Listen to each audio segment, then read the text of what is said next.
Hello, welcome back to my channel. And if you don't know me, my name is Nothing Azi. I talk about teaching in the US and its related matters. For the past couple of days, I have received a lot of messages about people who are concerned whether they are doing the right preparation when it comes to lesson demonstration. On my Facebook and my TikTok, I have explained what you need to do if you have under 10 minutes lesson.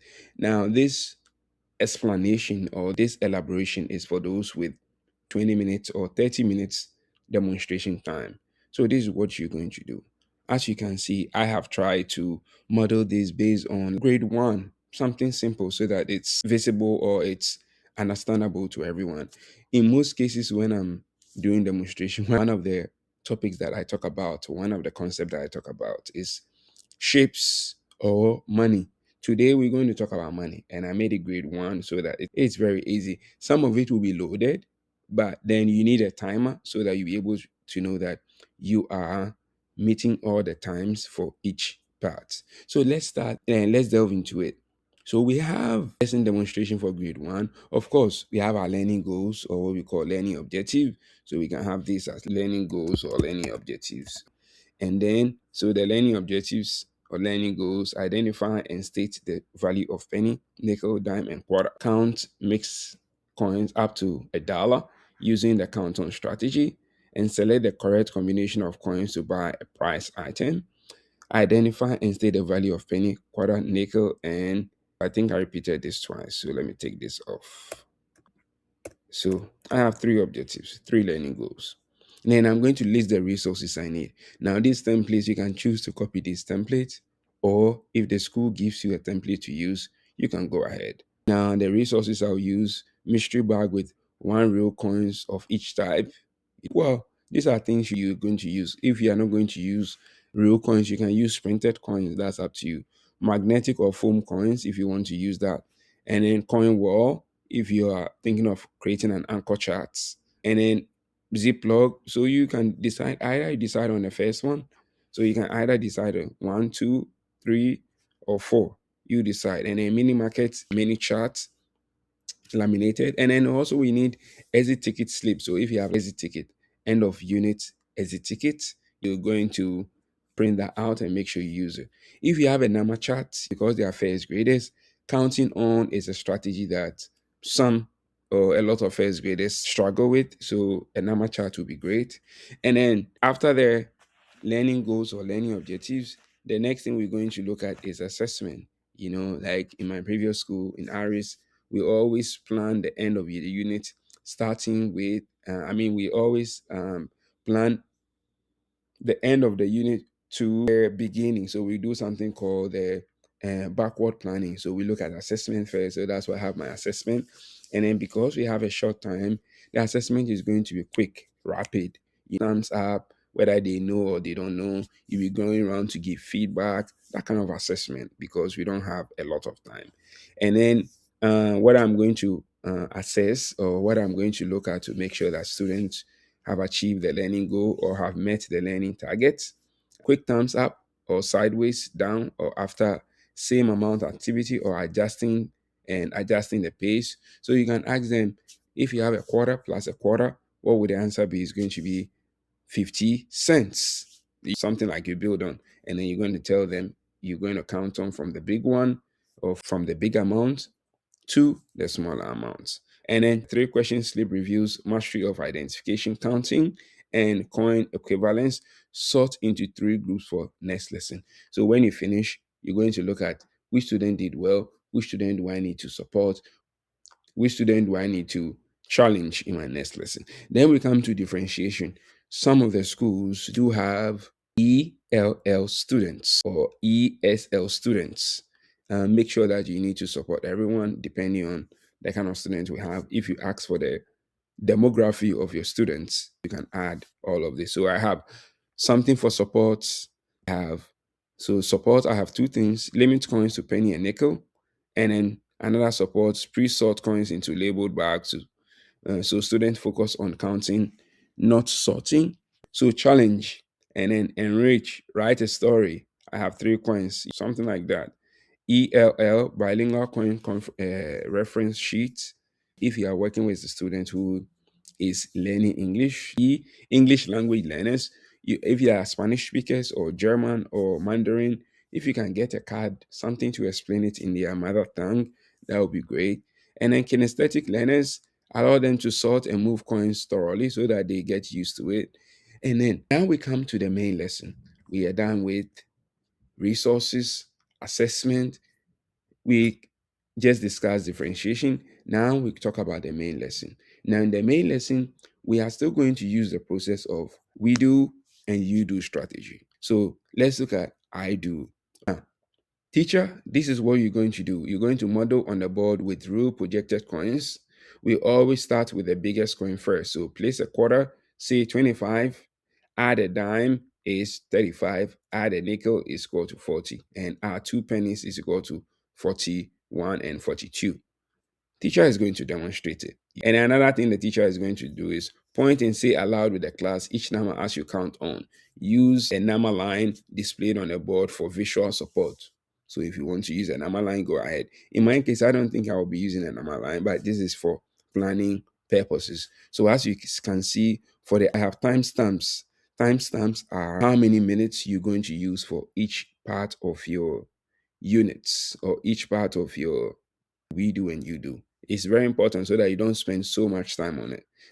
After that, we're going to have we do. We do is you doing it with the students, you solving the problem together, you working through together. So that we're going to display a set of coins and count together as a class, clapping on each step, and then students count on their fingers as body anchor. So you can say 5, 4. You'll be using their fingers as aids in the lesson. Repeat with two more examples and then increasing complexity, add more coin each time round. So if you give the child a quarter, you're going to give them add a dime, add a nickel, and then you're going to ask them. So if you add a quarter plus a dime is what? 35 cents plus a nickel is 5. A nickel is 5. So if a nickel is, so it's going to be what? 35. So something like that. Now, when we finish, let's look at you do. Now, as you can see for the we do too, I had timestamps from 4 to 10 minutes. So that what I normally do is that I try to plan the lesson to be slightly shorter than 30 minutes so that if I do something in excess, I'll arrive at the same 30 minutes for the lesson. So now this is the you do. Now you have a mini market. You've labeled the pencils in the corner on the table. The students are going to take one, labeled, and then they're going to count how many coins they have to pay.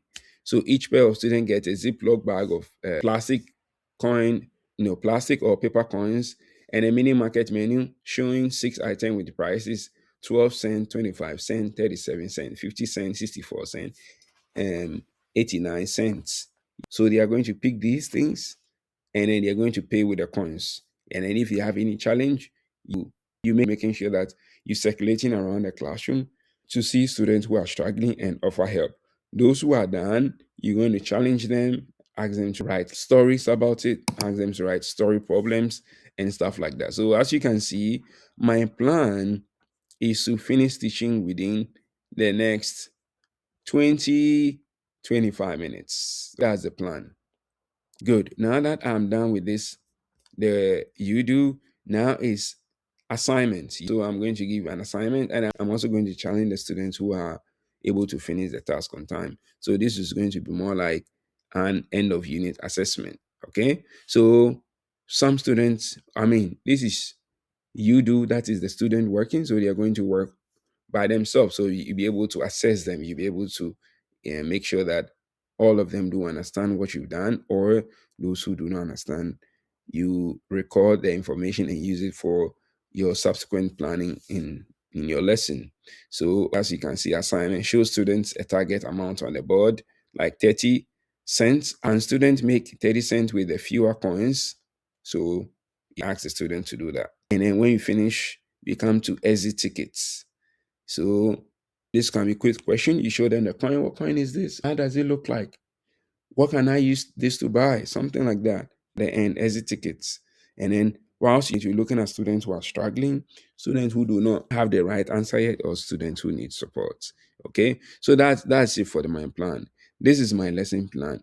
And what I also actually did was, what did I do? I also planned the lesson in full. So I did a Canva presentation of what I was going to talk about. So the Canva this is my planning, but my presentation is a bit different. The presentation is Canva so that it's interactive. And then those of you who haven't used Canva before or are new to using Canva, it's very easy to use Google Slides. If you don't have Canva or you don't know how to use Canva, you can use Google Slides. And in my next part of the video, I'm going to show you how I demonstrated or I showed I put all of this planning into an assignment, something for the kids to work, and then it was on my Canva. I just had to project it. The student to see, and then it was interesting. So let's go to the next part of the video. Yes, so this is the presentation. Let me put it in presentation mode. So Canva, if you don't use Canva, please try and use it. They are um, free ones that you don't have to pay. So consider using Canva or use Google Slide. It's going to make it look nice. It's going to look beautiful. Okay, learning about money. So here are learning goals. And then I also realized that here I repeated the learning goals, the first learning goals. I have to take that off. And then first I'll deal with prior knowledge. Prior knowledge is asking students about what they already know about money, what they know about money, questions that they have about money. And then the last part is what they've learned about money. That one, we're going to talk about that at the end of the lesson. So that is also a quick assessment for the students. You get to know that this is what they've learned. So you can have, if you don't know how to use KWL, another way that you can talk about this is asking them, what do they know about money? Or the topic that you're going to talk about, what do they know about it? What questions do they have? Okay. So this is also going to come at the end of the um, lesson so that you assess student knowledge. Yeah, so now let's meet the coins because they are first graders. You need to use a lot of visuals. So, showing them the quarter, the dime, the nickel, the image, the penny, so that they get to see the images on this money. They are very familiar with it. So, and then also in this, I went on to talk about what they use quarter for in the US. In the US, like when you go to Aldi's, you need a quarter to unlock the cart so that you go and shop. Okay, so I made it like I gave an example that they can relate to, a real life example. I mean, if you are not in the US, it's okay. I also know this because I'm in the US, so you don't have to worry about that. Just keep your presentation and make sure that the students do know what you are talking about, or they have a better idea of what you are talking about. And so, I have spoken about the different coins, how the counting sequence, the images at the front and back. And even when you are doing the prior knowledge, some of the students will tell you like the images they find and say, oh, this one is this color, this one is that color, this one has this person on it. For grade one, I'm not expecting them to have the colors. They have the colors, but I'm not expecting them to know the person on the money. Okay, so teacher models. This is the I do. Here is the I do part. Everything that I'm going to do. So I'm going to model this to the students, and whilst I model this, the students are going to follow my steps. So make sure that your student do understand what's going on, and then after after I have modeled for them, they have a better understanding of what they are supposed to do. So we are going to do this together. Don't forget you've given them money papers. I mean, you've printed the coins for them so that they'll be able to feel it. They'll be able to pay themselves. They'll be able to experience it so they don't get bored. It's going to be hands-on. Okay. So you're going to do this with the students.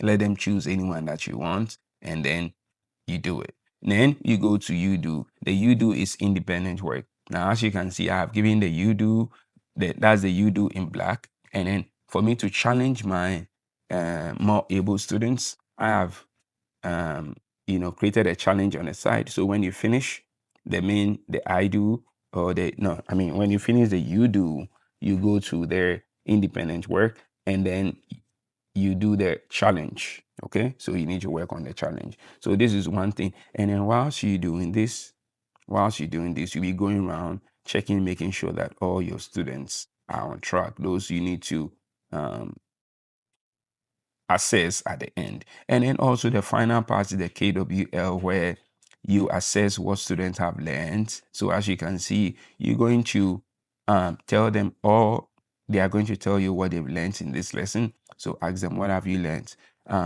What is the amount? What can you do with this? How do you pay? When you are paying, do you come from a bigger number to a smaller number, or vice versa? Something like that. And most of the students are going to get back to you, with some good responses. I mean, not all of them, but a lot of them. If you haven't followed, please follow and subscribe and share this with anyone who is preparing to teach in the US of A. Thank you, and see you in my next video.